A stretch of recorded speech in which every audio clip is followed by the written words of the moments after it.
இந்த ஒற்றை தமிழ் மகனோட குரல் மட்டுமல்ல, ஒட்டுமொத்த தமிழ்நாட்டு மக்களுடைய குரল।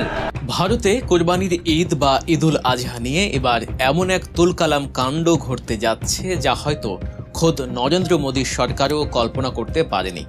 একদিকে যখন গরু জবাই বা গরুর মাংস নিয়ে গোটা ভারতে চলছে চরম কড়াকড়ি, ঠিক তখনই দক্ষিণী সিনেমার মেগাস্টার থেকে পুরোদস্তুর রাজনীতিক বনে যাওয়া থালাপতি বিজয় দিয়ে বসলেন এক বোমা ফাটানো ঘোষণা।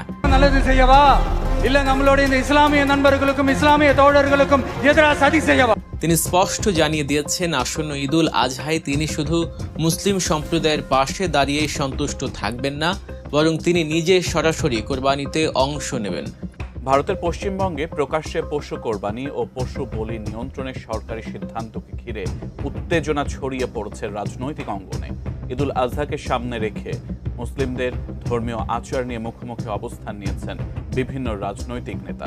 সম্প্রতি গরু কোরবানি নিয়ে মুখ্যমন্ত্রী শুভেন্দু অধিকারীকে হুমকি দেন পশ্চিমবঙ্গে বাবরি মসজিদ বানাতে চাওয়া হুমায়ুন কবির।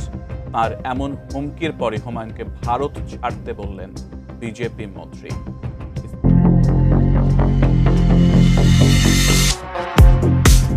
প্রকাশ্যে পশু কোরবানি ও পশু বলি নিয়ন্ত্রণে সরকারি সিদ্ধান্তকে ঘিরে তীব্র উত্তেজনা ছড়িয়ে পড়েছে পশ্চিমবঙ্গের রাজনৈতিক অঙ্গনে।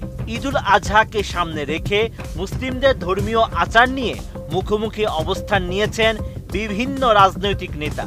এমন উত্তেজনার মধ্যেই নতুন এক মন্তব্য দিয়েছেন হায়দ্রাবাদের প্রখ্যাত ইসলামিক স্কলার মাওলানা মোহাম্মদ জাফর পাশা। অংশ নেবেন। ভারতের বর্তমান রাজনৈতিক প্রেক্ষাপটে এমন একজন সুপারস্টারের ঘোষণা আক্ষরিক অর্থে এক বিশাল ভূমিকম্প। কিন্তু কেন এই তুমুল জনপ্রিয় তারকা হঠাৎ এমন চরম আইনি ও রাজনৈতিক ঝুঁকি নিলেন? এর পেছনে কি শুধুই ধর্ম নিরপেক্ষতার বুলি, নাকি লুকিয়ে আছে দিল্লির মসনদ কাঁপিয়ে দেওয়ার মতো কোনো সুগভীর রাজনৈতিক চাল? தூக்கி எறிஞ்சிட்டு உங்களுக்காக மட்டுமே வந்திருக்கிறேன், உங்களுக்காக நன்றி கடன் செலுத்துறதுக்காக மட்டுமே வந்திருக்கிறேன்। বর্তমান ভারতের দিকে তাকালে আমরা দেখতে পাই সেখানে কোরবানির ঈদকে কেন্দ্র করে তীব্র রাজনৈতিক মেরুকরণ চলছে। বিভিন্ন রাজ্যে পশু জবাই, বিশেষ করে গরু জবাইয়ের উপর কঠোর আইনি নিষেধাজ্ঞা আরোপ করা হয়েছে। 2014 সালে কেন্দ্রে বিজেপি সরকার ক্ষমতায় আসার পর থেকে গোরক্ষা আন্দোলন একটি অত্যন্ত সুসংগঠিত রাজনৈতিক হাতিয়ারে পরিণত হয়েছে। অন্যদিকে সংখ্যালঘু মুসলিম সম্প্রদায়ের মধ্যে এই বিধি নিষেধগুলো কেন্দ্র করে এক ধরনের চাপা ক্ষোভ ও হতাশা ক্রমশই বাড়ছে। ভারতের সংবিধান একদিকে নাগরিকদের ধর্মীয় স্বাধীনতার অধিকার দেয়, আবার অন্যদিকে রাজ্যগুলোকে পশু জবাই সংক্রান্ত আইন প্রণয়নের ক্ষমতাও দেয়। এই দুই সাংবিধানিক অধিকারের যে সাংঘর্ষিক অবস্থান, ঠিক সেই জায়গাতেই তৈরি হয়েছে বর্তমান সংকট। সব রকম সমস্যা আমাদের তো ওই দোকানেই তো রুজি রোজগার, তাই যদি পেটেই আমাদের লাথি দেয় তাহলে আমরা কি করে বাঁচবো? আর এই ঘোলা পানিতেই কিস্তিমাত করতে চাইছেন থালাপতি বিজয়। তামিল সিনেমার এই সুপারস্টার হুট করেই রাজনীতিতে আসেননি। দশকের পর দশক রূপালী পর্দা কাঁপিয়ে মানুষের মনে কোঠায় জায়গা করে নেয়ার পর তিনি প্রতিষ্ঠা করেছেন নিজের রাজনৈতিক দল টিভিকে বা তামিলাগা ভেট্টি কাজগাম। তার রাজনৈতিক যাত্রা শুরু থেকে একটি বিষয় খুব স্পষ্ট ছিল, তিনি ধর্মনিরপেক্ষতার প্রশ্নে কোনো আপোষ করবেন না। এর আগে যখন নাগরিকত্ব আইন বা অন্যান্য ইস্যুতে ভারত জুড়ে মুসলিমদের নিয়ে বিভাজনের রাজনীতি তুঙ্গে, তখন বিজয় প্রকাশ্যে মুসলিম ভাইদের সাথে কাঁধে কাঁধ মিলিয়ে নামাজে অংশ নিয়েছেন, করেছেন রমজানের ইফতার। সেই ছবি তখন সোশ্যাল মিডিয়ায় রীতিমতো ভাইরাল হয়েছিল। তবে এবারের ঘোষণাটি আগের সব রেকর্ড ছাড়িয়ে গেছে। কোরবানিতে অংশ নেয়ার এই ঘোষণাটি কোনো আবেগের বশবর্তী হয়ে দেয়া নয়, বরং এটি একটি অত্যন্ত সুচারু রাজনৈতিক হিসাব নিকাশ। ভারতের জাতীয় রাজনীতিতে নিজেকে প্রাসঙ্গিক করে তুলতে হলে বিজয়কে এমন একটি ইস্যু ধরতে হতো যা সারা দেশের মানুষকে স্পর্শ করে। বর্তমানে ভারতের বিরোধী দলগুলোর দিকে তাকালে এটি স্পষ্ট শূন্যতা চোখে পড়ে। কংগ্রেস থেকে শুরু করে অন্যান্য বড় আঞ্চলিক দলগুলো কেউ সংখ্যালঘুদের অধিকার বা পশু জবাইয়ের মতো স্পর্শকাতর ইস্যু নিয়ে সরাসরি এবং আক্রমণাত্মক অবস্থান নিতে পারছে না। তাদের ভয় একটাই, হিন্দুদের ভোট হারানো।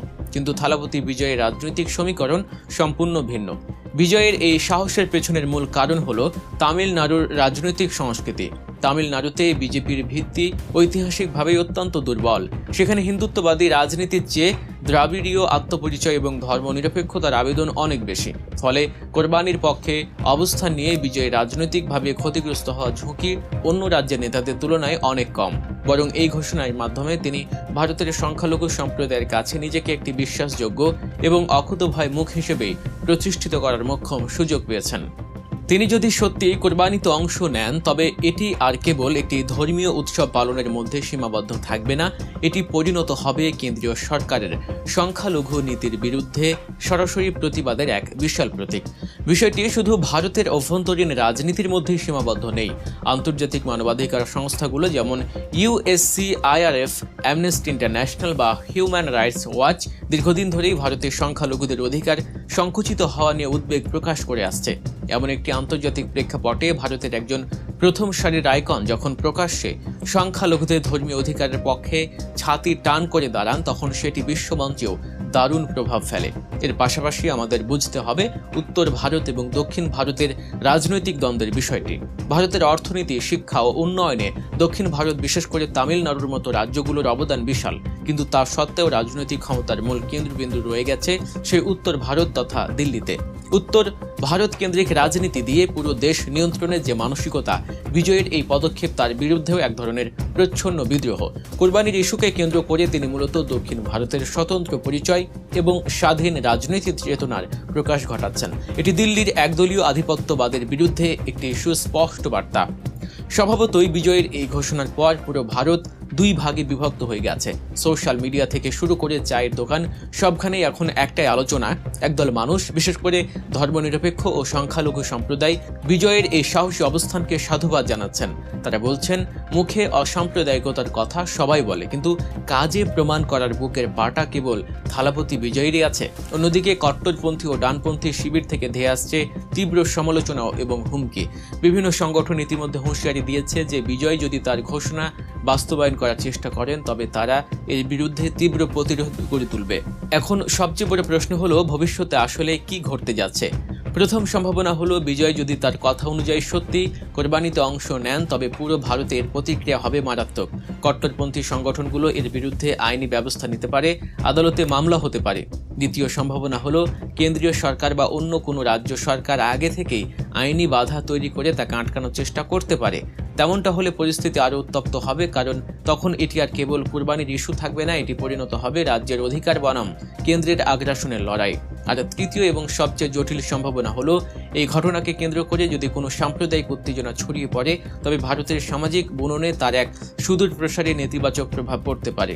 তবে ঝুঁকি যাই থাকুক না কেন, রাজনৈতিক বিশ্লেষকরা একটি বিষয়ে একমত, থালাপতি বিজয় সচেতনভাবে এই ঝুঁকি নিচ্ছেন। তিনি জানেন যে রাজনীতিতে টিকে থাকতে হলে কখনো কখনো স্রোতের বিপরীতে সাঁতার কাটতে হয়। তার এই পদক্ষেপ যদি সফল হয়, তবে ভারতের রাজনীতিতে তিনি এক নতুন অধ্যায়ের সূচনা করবেন এবং তামিলনাড়ুর গণ্ডি পেরিয়ে তিনি হয়ে উঠবেন জাতীয় রাজনীতির এক অবিসংবাদিত নেতা।